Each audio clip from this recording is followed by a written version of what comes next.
the best sword and sorcery fantasy anime. Western-style fantasy exists in anime in some of the most remarkably interesting incarnations. The following list offers some of the best Western-style fantasy anime, both in and out of print, in alphabetical order. Note that if you're interested in samurai stories or Japanese-themed fantasies, which could nominally be considered fantasy, you might want to check out more features in the samurai anime subgenre instead. 1. Berserk. In this dark animated series, swordsman Guts was born of a dead mother, murdered his own mentor, and now sells his skills as a fighter to the mercenary crew known as the Band of the Hawk. He's come under the spell of the Hawks' charismatic leader, Griffith, and soon both are in a battle for the heart of a fellow female soldier, Kiska. The repercussions of that jealousy may do more than tearing apart the Hawks, it might well bring about the end of the world as we know it.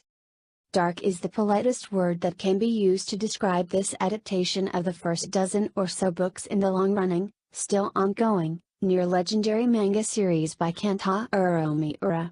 It's unforgiving in its view of human nature, brutal in its violence, and ends on a note of unrelieved despair. But it's also gripping, brilliantly told, and features three of the most powerfully depicted characters you're likely to find in all of anime. 2. Bastard.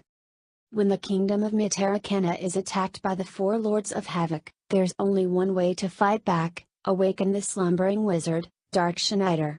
Unfortunately, the cure may be worse than the disease, as Dark Schneider's more interested in scoring with girls, and, oh yeah, taking over the world for himself, than fighting any pansy one's evil dark lords. The fact that the creator of Bastard, Kamikazushi Hagiwara, is a massive heavy metal and Dungeons & Dragons fan should be blatantly obvious even to the casual viewer, as the show's littered with references to both. As an example, Dark Schneider is based on Udo Dirk Schneider, lead singer of Accept. That said, nobody watches something like Bastard for the plot, as its storytelling is disjointed and anarchic. Instead, watch it to see what someone as unhinged and dangerous as Dark Schneider does next. Hint, it's a lot, and in that respect, the show delivers completely. Its other biggest problem is, like so many other overproductions of its era, that it ends right in the middle of the action as the money ran out and the final 2 episodes were never completed. So be warned, it literally doesn't end well. 3. Claymore. Monsters known as Yoma stalk a land reminiscent of medieval Europe in Claymore. These creatures do worse things than feed on humans, though. They can impersonate the ones they've killed, and humanity seems all but helpless before them.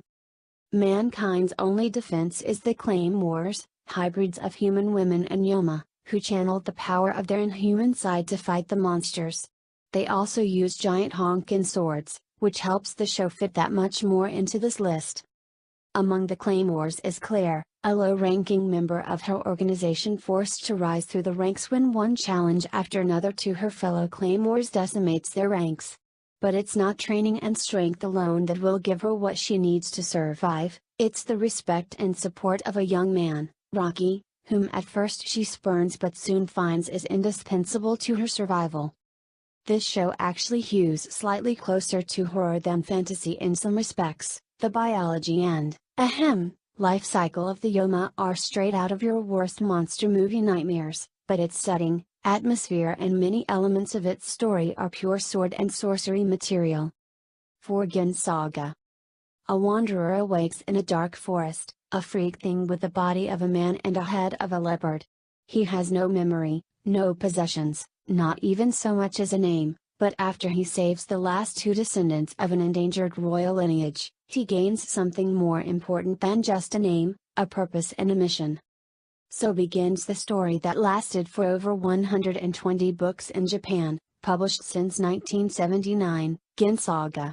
Adapting a story of that size would be impossible, so the creators of the TV series wisely stuck with the first 12 or so books, which form a more or less complete story arc unto themselves. It's high adventure in the best pulp fantasy tradition with heroes clashing agendas, wide-gauge landscapes, giant battles, mysticism and sorcery, and much more. Even Final Fantasy composer Nobuo Uematsu supplying the appropriately epic music, and while the animation occasionally butts up against budgetary limitations, it's still an impressive creation. 5. The Heroic Legend of Arslan. An excellent, if incomplete, adaptation of Yoshiki Tanaka's ongoing series of fantasy novels from Japan, The Heroic Legend of Arslan is not to be missed. In the show, the titular Arslan is a crown prince whose armies have been devastated by a rival nation and who must now travel incognito to avoid assassination. His mission, to find others loyal to him or his cause, and to rebuild his nation,